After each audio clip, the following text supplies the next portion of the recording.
A sports writer once went into the locker room of the Oakland Raiders to interview their quarterback, Kenny Stabler. He read to him the famous words of Jack London to see how he would react. "I would rather be ashes than dust. I would rather that my spark should burn out in a brilliant blaze than it should be stifled by dry rot. The function of man is to live, not to exist." The quarterback nodded, and the writer asked, "What does this say to you?" Stabler thought a moment, then said simply, "Throw deep." Jesus spoke to crowds on the side of a lake. The vast majority stood at the side listening. But to a select few, Jesus extended a further invitation. "Come with me into the deep. Put out in the deep water, and you will find something deeper." His invitation was the same as Kenny Stabler's. Throw deep. Don't just exist, but live. Some years ago, I was on a long journey deep in the Amazon jungle. Traveling with my Peruvian companion Miguel, we were in the hands of a young indigenous guide who took us in his canoe. The guide had a powerful machete with him. Now, a machete is a wicked-looking weapon. He used it to slice through the vegetation when we had to walk through the jungle. It was his most prized possession. One day, Miguel was next to me in the little boat, playing with a machete, when all of a sudden he accidentally dropped it overboard into the river.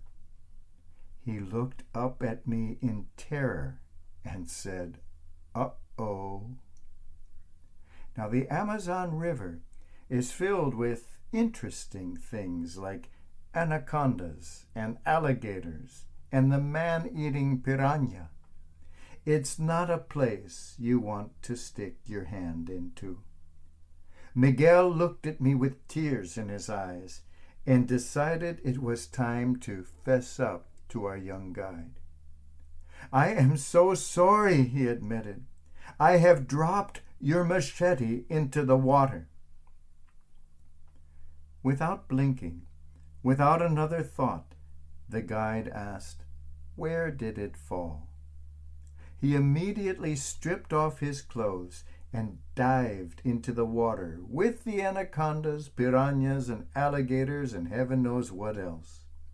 He remained underwater for what to us seemed like an eternity. We were thinking the worst. All of a sudden, the young man appeared again at the surface, carrying the machete in his hand. Upon boarding the boat, all he said to us was, "Sometimes you have to go deep to find what you need." How deep are we willing to go? How deep are we invited to go? Most of us, most of humanity is like the crowd with Jesus, the gum-chewing public, content with standing on the shore listening.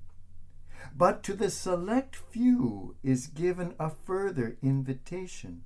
Come a step more, live deeper, see deeper, throw deep. Another time, years before the Amazon adventure, I was traveling with an elderly lady in Africa. We had gone to Zimbabwe and were beholding the magnificent Victoria Falls. Being a young man then, I was foolish, as all young men are, and I went right up to the edge of the precipice. There was no guardrail, no chain, no fence, nothing.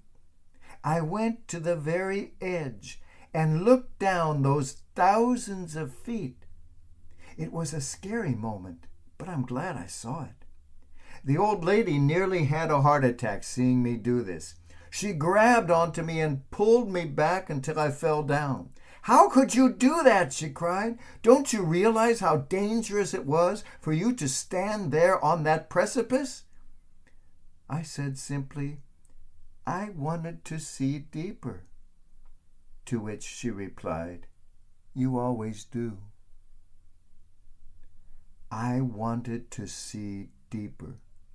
There are certain people who receive the invitation to see deeper, to live deeper, to throw deeper, to understand a little more deeply. The vast majority of people are content to think like those around them, to follow the crowd and the style of the crowd and the mood of the crowd at that moment. Whatever way politics is turning, well, that's the way they think. Whatever religious thought is popular, that's the way they want it too. But there are some who venture out into the deep, who receive an invitation to go a little more deeply into things, who are not content to think like everyone else, but insist on thinking a little more deeply, seeing a little more deeply, understanding a little more deeply, and yes, living a little more deeply. Follow the invitation of the Christ, the invitation of Jack London, the invitation of the quarterback. Throw deep. Be rather ashes than dust. Go into the depths to see more deeply, think more deeply, love more deeply, that you too may cease merely existing and truly begin to live.